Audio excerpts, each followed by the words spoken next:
The first time Commander Varric Tauron saw an alien, it was laughing at him, not the polite chuckle of diplomatic relations, not the strained courtesy laugh of first contact. This was the full-throated, mandible-clicking, multi-toned cacophony of a Drazari soldier finding something genuinely, deeply hilarious. What the 9-foot chitinous being found so amusing was Varric himself, specifically, the way the human had flinched when the alien's secondary arms unfolded unexpectedly during their meeting aboard the neutral station Epsilon 7. Such delicate creatures, the Drazari ambassador Kelgrak had commented to his entourage in their clicking language. Their translators conveyed the words, but not the derisive undertones that any human with functioning ears could detect. No wonder they've stayed confined to their little corner of the spiral arm. That had been 30 years ago, before humanity understood their place in the galactic hierarchy, before they knew better. Now, as Varric sat in the command chair of the UES Defiance, humanity's newest and most advanced warship, he remembered that laughter. The memory no longer stung. It fueled him. "Status report," he called out to his bridge crew, his voice steady despite the tension that crackled through the ship's atmosphere. Lieutenant Moraza Kesai, his tactical officer, responded without looking, up from her console. "Drazari orbital defense grid is active, sir. 23 platforms, all armed with graviton cannons. Their flagship, the Majestic Claw, is taking position at coordinates 154792. And our fleet? In position, sir. Admiral Ilaris confirms all vessels are ready. The Keldrin contingent is maintaining their position in the shadow of the gas giant." Varric nodded. The Keldrin, another species that had once been the butt of Drazari jokes, now stood with humanity as allies. The irony wasn't lost on him. "Open a channel to the Drazari High Command," Varric ordered, straightening his uniform. The main view screen flickered, revealing the imposing figure of Supreme Commander Vrizatak, his primary eyes narrowed and his secondary arms folded in what humans had come to recognize as a posture of condescension. "Commander Tauron," the Drazari's voice boomed through the translator. "Have you come to surrender your colony on Proxima Centauri 4? Our patience grows thin." 2 decades ago, humans might have considered it. The Drazari had been among the first advanced species humanity had encountered after developing FTL travel. They were stronger, more technologically advanced, and part of the dominant galactic concord. For years, humanity had accepted their place, grateful just to be allowed a seat at the table, until Dr. Lyra Nakova discovered the truth. "No, Supreme Commander," Varric replied calmly. "I've come to give you one chance to withdraw your claims to all human territories and acknowledge our sovereignty." A pause. Then the familiar sound of Drazari laughter erupted from the view screen. "You? Threaten us?" Vrizatak's mandibles clicked rapidly. "Little humans always so amusing. Do you know why we find you entertaining? Your species still operates on fear. Fear of the dark, fear of the unknown, fear of us. That fear has kept you obedient, useful." Varric exchanged glances with his executive officer, Commander Pax Orivo, whose dark eyes reflected the same determination. "That's where you're wrong," Varric said. "Humanity no longer fears you." He nodded to Moraza, who entered a command sequence. Throughout the system, hundreds of stealth satellites, placed over years through seemingly innocent scientific missions, activated. Simultaneously, the Drazari defense grid went dark. "And that," Varric continued as panic visibly spread across the alien commander's face, "is precisely why you should fear us. Dr. Lyra Nakova had never intended to start a war. As the chief xenolinguist at the Interspecies Communication Institute on Mars, her passion had always been understanding, not conflict. For 15 years, she had devoted herself to deciphering the subtle nuances of alien languages, particularly the complex, multitonal dialogues of the Drazari. The breakthrough came during her analysis of historical Drazari transmissions provided as part of a cultural exchange.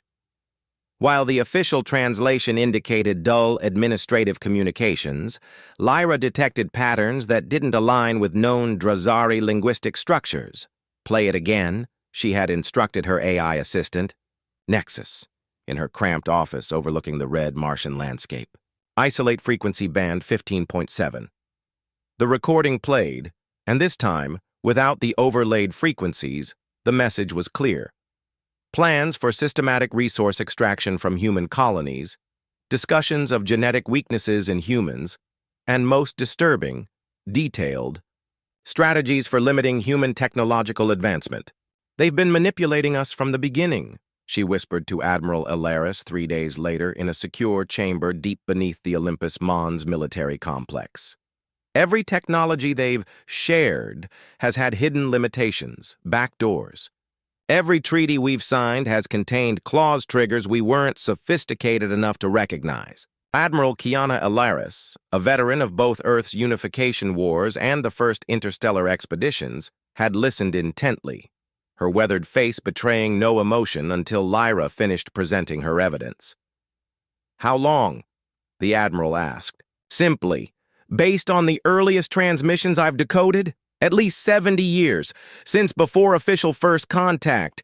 They were studying us long before we knew they existed." The realization spread across humanity's leadership like wildfire. The Drazari, and by extension, much of the Galactic Conquered, had been systematically constraining human development while presenting themselves as benevolent guides to the galactic community. Project Prometheus began the next day.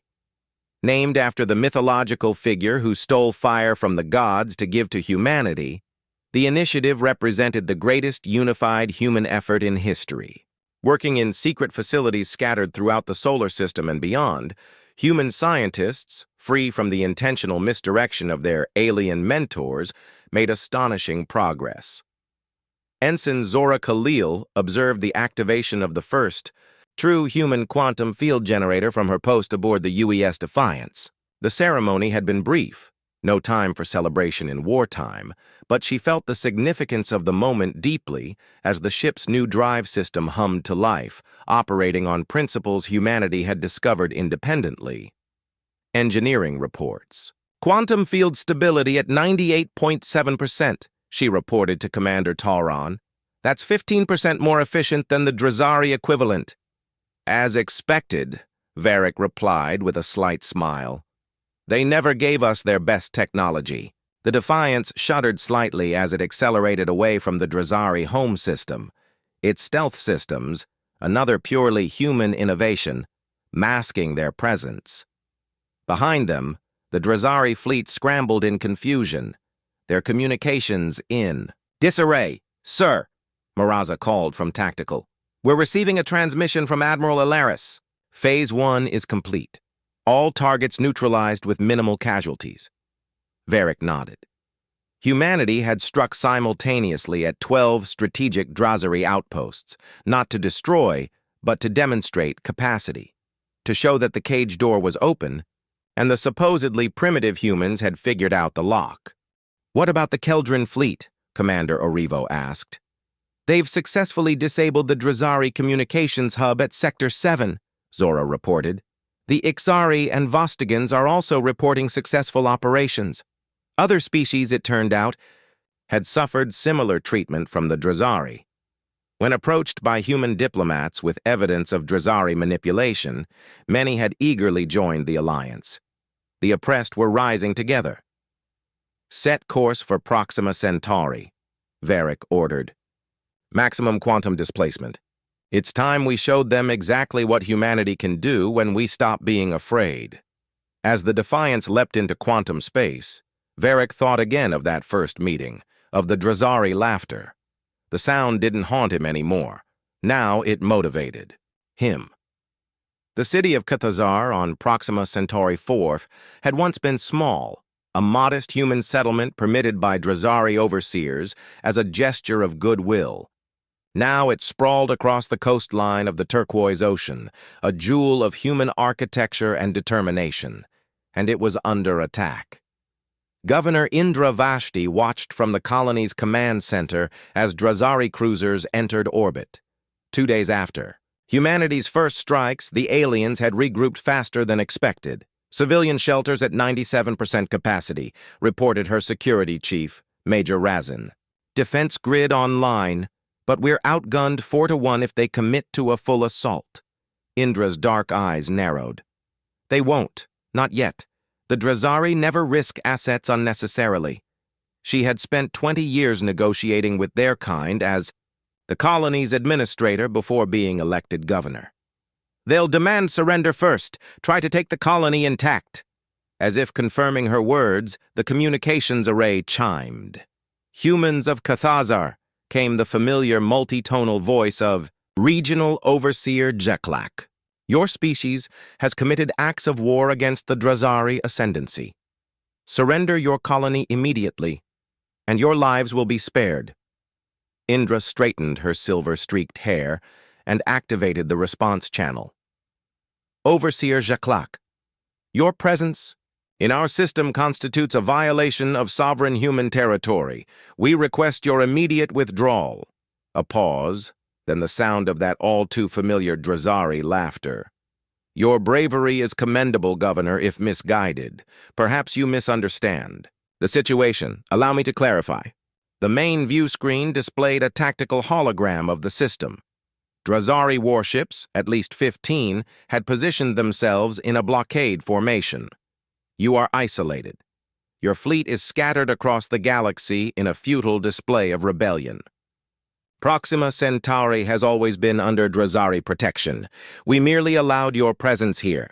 Indra exchanged glances with Major Razin, whose hand rested on his sidearm. Years of subjugation had taught humans to read between the lines of Drazari diplomacy. You have one planetary rotation to surrender control, Shklak continued. After that, we cannot guarantee the safety of your colonists. The transmission ended. Silence fell over the command center. Options? Indra asked her staff. Major Razin spoke first.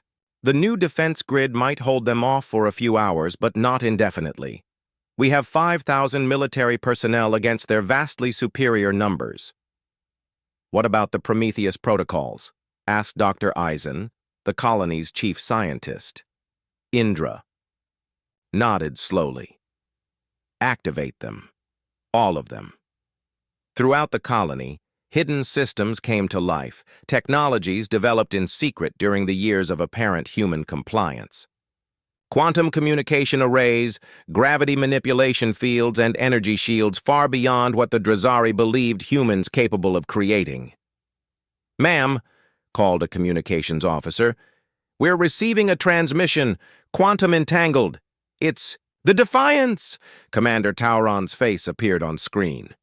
Governor Vashti, hold position. The fleet is en route. ETA, 3 hours. Indra's expression remained composed, but her voice carried steel. The Drazari have given us until morning to surrender. We'll be there before dawn, Varric promised. The Keldrin battle group is already approaching from the system's edge. You're not alone. After the communication ended, Indra addressed her people. For generations, we've built this colony under their watchful eyes, always careful not to appear too ambitious, too capable. That ends today. She activated the colony-wide communication system. Citizens of Cathazar, this is Governor Vashti. For years, we have lived under the shadow of Drazari protection. Today, we stand for ourselves. Activate emergency protocols. This is not a drill. Throughout the colony, civilians moved with practiced precision to underground shelters while military personnel took defensive positions. None showed panic. They had prepared for this day. In orbit, the Drazari ships maintained their blockade, unaware that beneath the colony's seemingly primitive exterior lay a technological arsenal that would have been impossible under their careful monitoring if humans had actually been as obedient as they appeared. As night fell on Cathazar, Indra looked to the stars, where the first flashes of quantum displacement indicated arriving ships. The war for humanity's future had begun in earnest, and this time, no one was laughing. The Keldrin warship Undaunted Seeker arrived first. a massive vessel with organic-looking curves that belied its formidable weaponry. Unlike humans, the Keldrin had evolved from arboreal predators, giving them a natural grace that extended to their ship designs. Fleet Commander Nyx Talon stood on the bridge, six-fingered hands clasped behind her back, purple-tinged skin reflecting the ambient lighting as she studied the tactical display. 15 Drazari warships, she noted to her second, against our 8. Not favorable odds, even with our technological advantages. The humans assured us their vessels would arrive soon. Her second, Venkor, replied. Nyx nodded. And unlike the Drazari, humans keep their promises. The alliance between humans and Keldrin was new, barely 6 months old, but built on shared grievances. For centuries, the Drazari had relegated the Keldrin to subordinate status within the Galactic Concord, exploiting their mineral-rich homeworlds while restricting their technological advancement. The Drazari fleet is hailing us, reported the communications officer. On screen, Nyx ordered. Overseer Shklak's face appeared, mandibles twitching in what the Keldrin had learned was a sign of agitation. Fleet Commander, the Drazari began. Your presence here violates Concord regulations. This is an internal matter between the Ascendancy and our human protectorate. Nyx's head tendrils rippled in a Keldrin expression of amusement. Interesting. We received a distress call from a sovereign human colony under unprovoked attack. The Treaty of Mutual Defense between Keldrin worlds and humanity obligates our response. Treaty. Shklak's secondary eyes blinked rapidly. There is no recognized treaty between your species. Perhaps you weren't informed, Nyx replied smoothly. The Concord no longer dictates our diplomatic relations. We suggest you withdraw your forces immediately. On the surface of Proxima Centauri 4, Governor Vashti watched the exchange with cautious optimism. The arrival of Keldrin forces had temporarily halted the Drazari advance, but the standoff couldn't last. Major Raisin, she called. Status of the planetary shield? At 89% capacity and rising, he reported. If the Drazari press their attack now, we can protect the main settlement areas, but the outlying research stations would be vulnerable. Indra nodded grimly. Those research stations housed some of humanity's most advanced projects, technologies developed away from prying Drazari eyes. A lieutenant rushed into the command center. Governor, sensors are detecting multiple quantum displacement signatures entering the system. The tactical display lit up as ship after ship appeared. The human fleet led by the UES Defiance, alongside vessels of designs Indra didn't recognize. Governor. Vashti, Commander Tauron's voice came through. Sorry we're late. We brought some friends. The view screen showed not just human ships, but vessels from at least 3 other species, the insectoid Ixarii, the gaseous Vostagans in their containment, vessels, and the enigmatic Gentall in their crystalline crafts. Commander, Indra replied, emotion finally breaking through her composed exterior. Your timing is impeccable. In orbit, the Drazari fleet's formation tightened as they assessed the new arrivals. What had begun as a simple punitive expedition against an upstart human colony had transformed into something much more dangerous, a multi-species alliance openly defying conquered authority. Aboard the Defiance, Varric watched as his tactical officer mapped the battlefield. Sir, Maraza reported, we now outnumber the Drazari forces, combined fleet strength at 27 vessels against their 15. And the Drazari reinforcements? Still 2 hours out, according to our quantum observation buoys. Varric nodded. Open a channel to Overseer Shklak. When the Drazari commander appeared on screen, his earlier confidence had visibly diminished. This is Commander Tauron of the United Earth Ship Defiance, Varric stated formally. Your forces are outnumbered and outgunned. Withdraw from this system immediately, or we will remove you by force. Shklak's mandibles clicked rapidly. You've made a grave miscalculation, human. The full might of the Drazari Ascendancy will descend upon your worlds for this insurrection. All of you. His gaze swept over the assembled alien commanders now, visible on the shared communication. "The Concord will not tolerate this." Keldrin Fleet Commander Nix Talon stepped forward. "The Concord has been corrupted by Drazari influence for too long. Today marks the beginning of a new alliance, one built on mutual respect rather than intimidation. One by one, the commanders of each species voiced their agreement. Unity forged not through conquest, but through shared resistance against oppression." The transmission ended. Varric turned to his bridge crew. "Battle stations. Prepare for—" Before he could finish, the Drazari opened fire. Space around Proxima Centauri IV erupted into chaos. Drazari energy weapons lanced across the void, met by the combined defensive systems of the Alliance fleet. The Defiance shuddered as a graviton beam glanced off its quantum shields. "Shields holding at 82%, reported Ensign Khalil from her station. "Drazari targeting systems seem confused by our phase-shifting technology." Commander Tauron gripped the arms of his command chair. "Return fire. Target their propulsion systems. Immobilize. Don't destroy." Despite being outnumbered, the Drazari fought with the confidence of a species accustomed to military dominance. Their tactics were precise, disciplined, the result of thousands of years as the Concord's primary enforcement arm, but they were fighting enemies who had studied them for generations.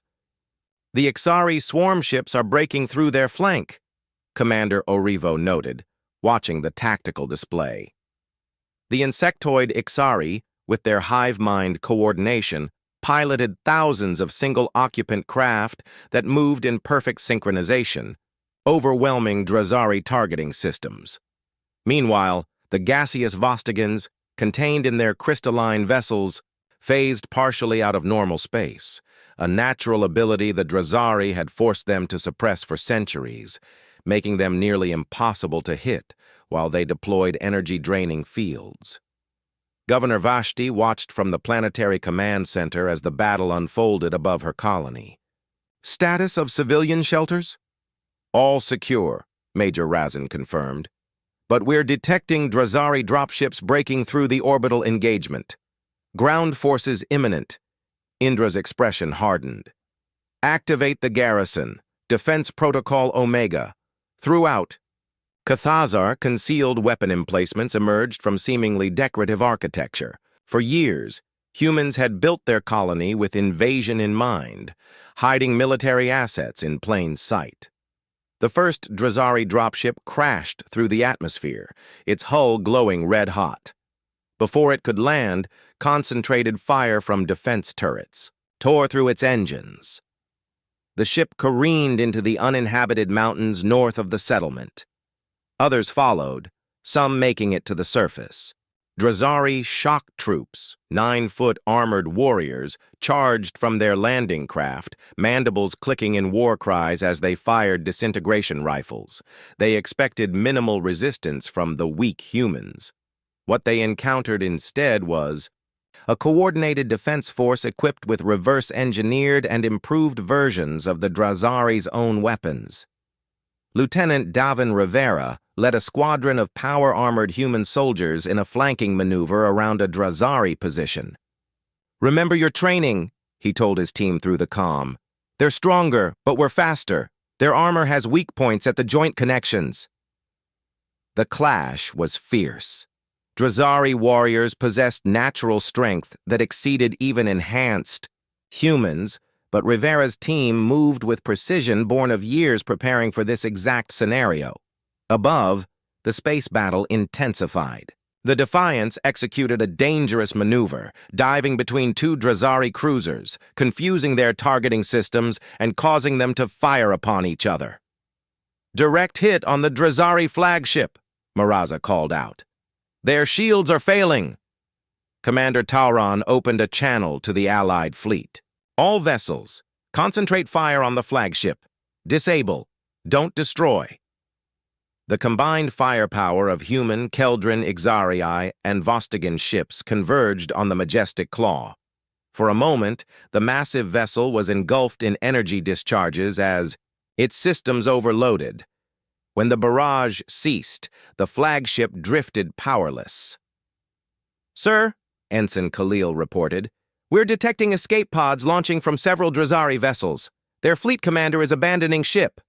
A cheer went up from the Defiance's crew, quickly silenced by Tauron's raised hand.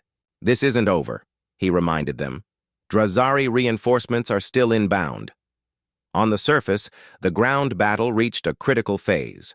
Drazari forces, realizing they faced unexpected resistance, had consolidated around their landing zones, establishing defensive perimeters. Major Razin coordinated the human counterattack from a mobile command vehicle. "All units converge on Landing Zone Alpha. The Keldrin ground forces are providing support from the west flank." Governor Vashti's voice came through his comm. "Major, our sensors show the Drazari attempting to secure the Northeastern Research Facility." Razin's blood ran cold. That facility housed the prototype Prometheus device, technology that could turn the tide of the war if deployed, or if captured. "Team Delta, redirect to the research facility," he ordered. "Priority Alpha." Lieutenant Rivera acknowledged the command, leading his squad through the dense forest surrounding the facility. They arrived to find Drazari forces cutting through the outer security perimeter. "We need to reach the central lab," Rivera told his team. "Dr. Rhea has to activate the final protocols." As human and Drazari forces clashed across the colony, the battle in orbit reached its conclusion. With their flagship disabled and half their fleet either crippled or retreating, the remaining Drazari vessels began a fighting withdrawal. Commander Tauron watched them go, knowing this was only the beginning. "Status report on the Drazari reinforcements?" "Still incoming, sir," replied Maraza. "Estimated arrival, 40 minutes. Varric nodded grimly. "Maintain battle stations. The real fight is just beginning." Dr. Iskra Rhea worked frantically in the ELS Central Laboratory of Research Outpost NE7, her fingers flying across holographic interfaces as alarms blared throughout the facility. Behind her, the Prometheus device hummed with potential energy, the culmination of 15 years of clandestine human research. "Security breach in Sector 4, the facility's AI announced. "Drazari forces have penetrated the outer perimeter." Iskra didn't look up from her work. "Activate all internal defenses. Lockdown protocols on the central lab." "Acknowledged," the AI responded.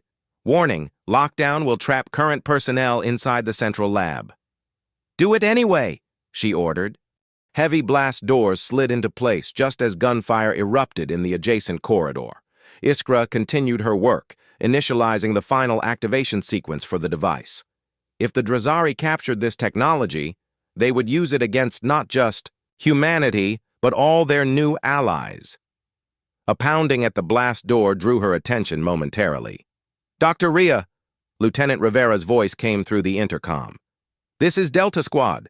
We're here to extract you and secure the device." Iskra hesitated, then authorized the door to open just enough for Rivera's team to slip through before sealing again. "The device?" Rivera asked immediately. 90 seconds to full activation," she replied. "Once it's online, we need to transmit the activation codes to all Allied vessels." Rivera nodded, positioning his soldiers around the laboratory. "We'll buy you the time." In orbit, the Defiance and the Allied fleet regrouped as sensors detected the approach of Drazari reinforcements. A much larger battle group led by the dreadnought Inevitable Dominance. 28 Drazari warships incoming," Maraza reported soberly. Commander Tauron exchanged glances with Commander Orivo. "Even with our combined fleet, those are difficult odds." "Commander," Ensign Khalil called from her station. "Incoming transmission from the surface. It's Dr. Rhea." Iskra's face appeared on the view screen, her expression determined despite the sounds of battle in the background. "Commander, the Prometheus device is online. Transmitting activation codes now." Varric turned to his communications officer. "Distribute those codes to all Allied vessels immediately." Throughout the fleet, ships began incorporating the new protocols into their systems. The Prometheus device wasn't a weapon in the traditional sense. It was something far more revolutionary. For centuries, the Drazari had maintained their technological dominance, partly through their mastery of quantum communication, allowing their ships to coordinate instantaneously across vast distances. They had deliberately withheld this technology from lesser species, sharing only crippled versions. What Dr. Rhea and her team had developed was not just an equal system, but one that surpassed Drazari capabilities, allowing Allied ships to predict Drazari movements seconds before they occurred. As the Drazari reinforcements arrived, they found themselves facing a perfectly coordinated enemy fleet, one that seemed to anticipate their every maneuver. On the Defiance's bridge, tactical displays showed Drazari formations in disarray as their carefully planned assault collapsed in the face of the Alliance's unexpected coordination. "It's working," Maraza whispered, watching as Allied vessels executed impossibly precise maneuvers, concentrating fire on Drazari weak points. Even the mighty Inevitable Dominance, nearly twice the size of any Alliance vessel, found itself surrounded and outmaneuvered by smaller, more agile ships that seemed to know its attack patterns before its commanders implemented them. On the surface, the tide had turned as well. Human and Keldran ground forces, now coordinated through the Prometheus network, systematically pushed back Drazari landing parties. In the central laboratory, Iskra monitored the device's performance while Lieutenant Rivera's team defended against. "The last Drazari assault team! They're retreating!" One of Rivera's soldiers called out as the building shuddered from an explosion. "Not retreating," Rivera corrected grimly. "That was an orbital strike. They're trying to destroy the facility rather than let us keep the technology." Iskra looked up from her console. "It doesn't matter. The network is established. Every Allied ship now carries a node of the system." Above the planet, the Drazari dreadnought launched a desperate salvo toward the surface, targeting the research facility. "Intercept those weapons," Commander Tauron ordered. Allied vessels moved into position, but some of the Drazari torpedoes broke through. The research facility erupted in a ball of flame visible from orbit. "Dr. Rhea," Varric called into the communication system. No response came. For a moment, silence fell across the Defiance's bridge. Then, the communications officer spoke up. "Sir, we're receiving a transmission from inside the facility." The view screen activated to show Iskra, bloodied but alive, supported by Lieutenant Rivera, in a damaged but functional section of the laboratory. "The primary device is destroyed," she reported. "But as I said, it doesn't matter anymore. The network is self-sustaining now." In orbit, the Drazari fleet commander finally recognized the futility of their position. The Inevitable Dominance began withdrawing, followed by the remaining vessels of their once proud armada. "They're retreating," Maraza confirmed. "All Drazari ships are breaking formation." A cheer erupted across the bridge, but Commander Tauron remained solemn. "This is just one battle," he reminded his crew. "The war has only begun." Governor Vashti's voice came through the communications system. "Perhaps, but it's a battle that will echo across the galaxy. Today, we proved that humanity and all species who join us will no longer bow to intimidation." As the Allied fleet regrouped around Proxima Centauri 4, quantum communications arrived from across human space and beyond. Other colonies, other species, inspired by the stand at Cathazar, had risen against their Drazari overseers. The laughter had stopped, the war had begun, and humanity was no longer afraid. In the days that followed, representatives from 12 previously subjugated species gathered on Proxima Centauri 4 to formalize their alliance. The Galactic Concord, long dominated by Drazari influence, faced its first serious challenge in millennia. As Commander Varric Tauron watched the signing ceremony from the Defiance, he thought again of that first encounter decades ago, of alien, laughter, and human fear. For centuries they laughed at humanity, he murmured to himself, until we stopped fearing them. The war would be long. It would be costly. But as he looked at the united species below, former victims now standing tall, together, he knew with certainty, no one would ever laugh at humanity again.